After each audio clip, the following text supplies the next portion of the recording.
Nirerespeto ni Manila Mayor Isko Moreno Dumagoso ang mga pahayag ni Pangulong Rodrigo Duterte sa ilang presidential aspirant.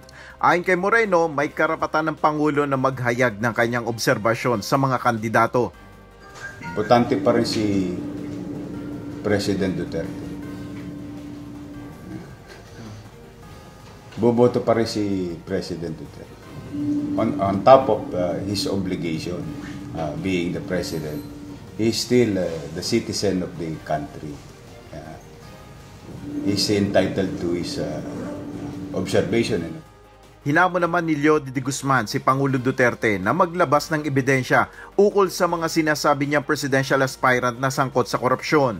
Sa kanyang Twitter post, sinabi ni Senator Panfilo Lacson na dapat inuna na ng Department of Transportation ang paglalagay ng vaccination sites sa MRT stations bago nagpatupad ng no vaccination, no ride policy. Nanawagan ng senador na itigil ng gamitin ng mga tao bilang guinea pigs o nagagamit sa eksperimento.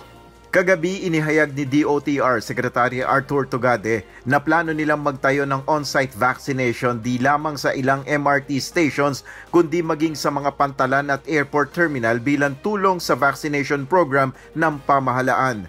Isusulong naman ni Senator Manny Pacquiao na madoble ang sinasahod ng mga pampublikong guro at titignan rin niya kung paano mapabubuti ang kalagayan ng mga guro sa pribadong sektor. Ayon sa senador, hindi ito imposible dahil malaking pera ang nasasayang sa korupsyon. Kapag napatigil ang korupsyon, ang matitipid ng pamahalaan ay gagamitin para sa dagdag na sahod ng mga guro at healthcare workers.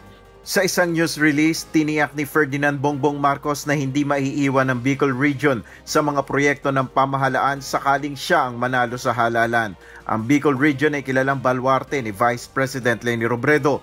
Ayon kay Marcos, pagdating sa serbisyo publiko, hindi tinitingnan kung saan nanggaling o kung tinulungan siya sa eleksyon. Bumisita naman ngayong araw si Vice President Leni Robredo sa ilang island community sa Sulu.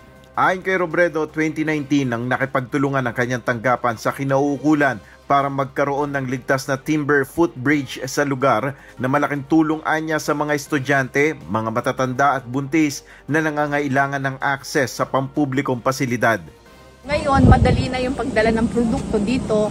Yung teacher in charge po ng Pag-Asinan Elementary School, nagkakwento siya na sobrang tulong nito lalo ngayong pandemic. Kasi yung mga magulang na nandun sa sitio na kukuha ng mga modules, hindi na nahihirapan. Nel Maribuhok, UNTV News and Rescue. Diyos ang aming sandigan, serbisyo publiko ang aming pinahalagahan.